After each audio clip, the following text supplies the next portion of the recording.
Hello les amis et bienvenue chez Family Flow. Aujourd'hui on va parler de récupération et d'argent. Vous allez comprendre. Allez, c'est parti.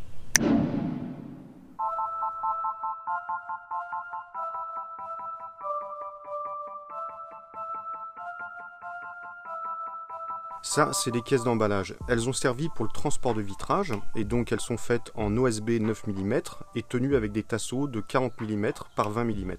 Donc mon but, c'est de récupérer tous ces matériaux pour pouvoir m'en servir pour construire d'autres choses.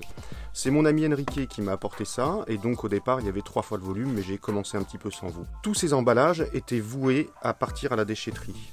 Sachant que quand on jette du bois à la déchetterie, en fait, il part dans les fosses d'enfouissement, c'est-à-dire qu'il n'est pas du tout récupéré.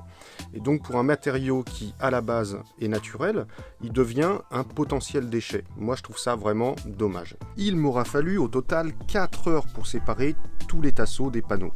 Et je me retrouve avec des morceaux qui font 125 cm par 160 cm et d'autres demi-panneaux qui font 125 cm par 80 cm. Donc c'est plutôt des cotes qui sont assez exploitables. Et après au niveau des tasseaux, on a des longueurs qui varient entre 90 cm et 190 cm.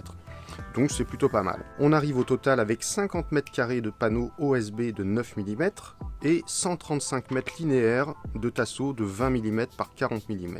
Donc si j'avais voulu acheter en fait ces quantités de tasseaux et de panneaux, il faut savoir que les tasseaux coûtent 1,70 € du mètre linéaire et les panneaux 6 € du mètre carré. Donc ce qui nous fait un total de, pour les panneaux, 6 € x 50 m² égale à 300 €. Et pour les tasseaux, 1,70 € par 135 mètres linéaires, ça nous fait 229,50 €. Ce qui nous fait un total de 529,50 €. Ce qui veut dire que potentiellement, en 4 heures de temps, je n'ai pas dépensé 529,50 €. Si Enrique avait voulu jeter ses panneaux à la déchetterie, ça aurait coûté 200 € à son entreprise. Il y avait à peu près 2 mètres cubes et on est à 100 € du mètre cube pour les professionnels en déchetterie. Et maintenant, je vais vous montrer ce que j'ai déjà pu faire avec tout ça. Alors déjà, j'ai fait ce pondoir pour mes poules. Ici, on voit les tasseaux et puis là, les panneaux. Après, j'ai fait toute la partie structure de cet escalier. Là, on le voit à l'intérieur. Et même le tiroir.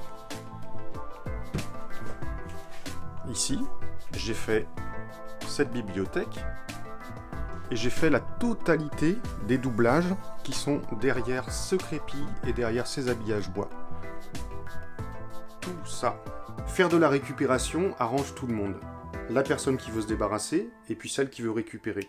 En tout cas, ça permet de générer beaucoup moins de déchets. Moi, je stocke tout simplement dans mon garage où j'ai à disposition à peu près 40 m², où je classe en fait soit par corps de métier ou soit par matériaux tout ce que je récupère. Et ça me permet, à chaque fois que j'ai des travaux à faire et que je veux avancer, d'aller tout d'abord piocher dans mes récupérations et au cas final, si j'ai pas ce qu'il faut, d'aller l'acheter dans des bricots.